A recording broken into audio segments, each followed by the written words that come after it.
గారి మీద liquor case కొట్టేసారు. Kejriwal గారు ఏడవడం జరిగింది. కవిత కూడా కడిగిన ముఖ్యంలో బయటకు వస్తాను అలాగే వచ్చింది. ఏం చెప్తారు? నిజంగా తనకు క్లీన్ చిట్ ఇవ్వడం జరిగింది. క్లీన్ చిట్ అంటే తను ఎటువంటి నేర ఆరోపణ చేయలేదు, తన మీద ఎటువంటి కేసులు, తను ఏమి ఇల్లీగల్ ఏం చేయలేదు.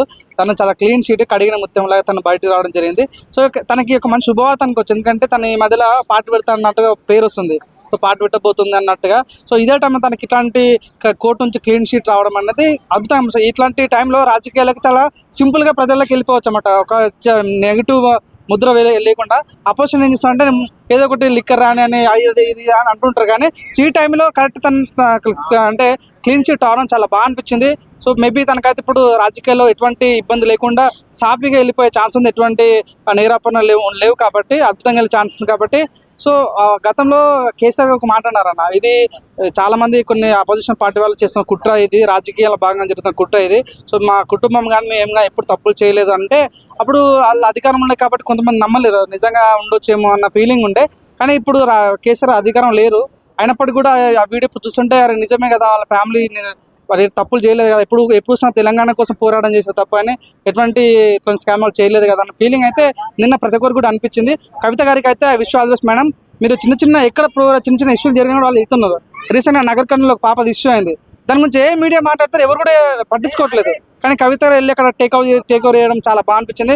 చిన్న విషయాలు కూడా ఖమ్మంలో కూడా ఇల్లు కూల్చుతున్నారు పాప, చిన్న నిరుపేదలై అక్కడికి వెళ్ళి కూడా వాళ్ళతో మాట్లాడుతున్నది, ప్రజా సమస్యలు తెలుసుకుంటుంది. సో తను రాజకీయాల్లో ఎదుగుదా లేదో నాకు తెలియదు, కానీ ఒక మంచి నాయకురాలు తెలంగాణలో ఒకవేళ ఫ్యూచర్లో ఒక తెలంగాణ నుంచి మహిళా ముఖ్యమంత్రి అయ్యే ఛాన్స్ మాత్రం కవిత గారికి ఉన్నది.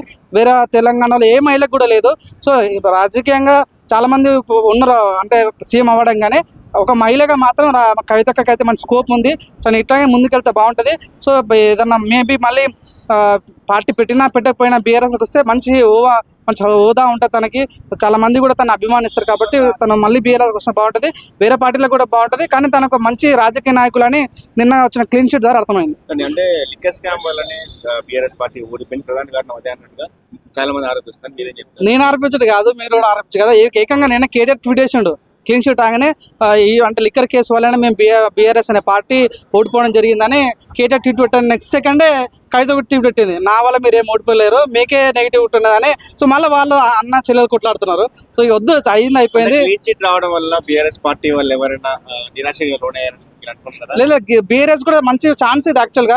ఎందుకంటే ఎప్పుడు వాళ్ళ ఫ్యామిలీకి అంటే ఫ్యామిలీ రాజకీయాలు చేస్తున్నారు వీళ్ళు, ఫ్యామిలీ మొత్తం రాజకీయాలు అంటుకుపోయారు అన్నట్టుగా నడుస్తున్న వార్తనే ఈరోజు లేదు, వీళ్ళు ఫ్యామిలీ కూడా మంచిగానే చేస్తారు అన్న ఫీలింగ్ ప్రజలకు వెళ్ళిపోయి. కాబట్టి ఇది కవిత గారికి శుభవార్త అని చెప్పొచ్చు, బీఆర్ఎస్ పార్టీ కూడా శుభవార్త అని చెప్పొచ్చు.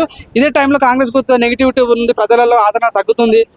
హైడ్రా పేరుతో కానీ ఇండ్లు కూల్చడం కానీ కొన్ని విషయాలలో అది నెగిటివ్ వచ్చి కాబట్టి ఇలా కొద్దిగా బూస్టింగ్ అయ్యే ఛాన్స్ కనిపిస్తుంది. ఇలాంటి పరిస్థితుల్లో కొత్త పార్టీ పెడితే బాగుంటుందా, మళ్ళీ బీఆర్ఎస్ వస్తే బాగుంటుంది?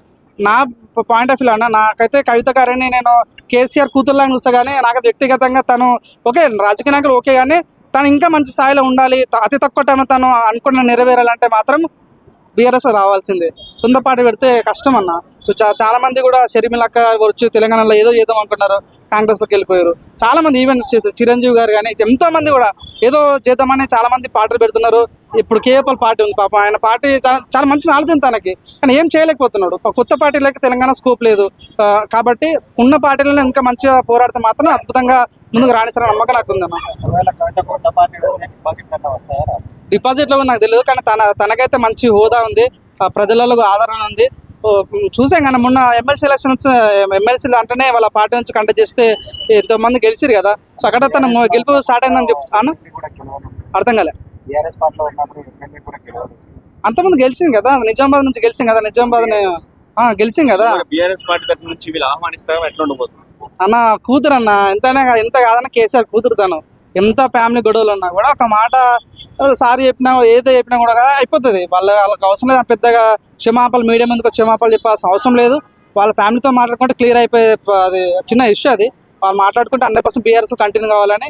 అంటే నేను బీఆర్ఎస్ కార్యకర్త కాదు, బీఆర్ఎస్ అభిమానం కాదు, నేను న్యూట్రల్గా నాకు అన్ని పార్టీలు ఇష్టం కాబట్టి తను బీఆర్ఎస్కి వెళ్తే బాగుంటుందని కోరుకుంటాను. కొత్త పార్టీ వ్యక్తి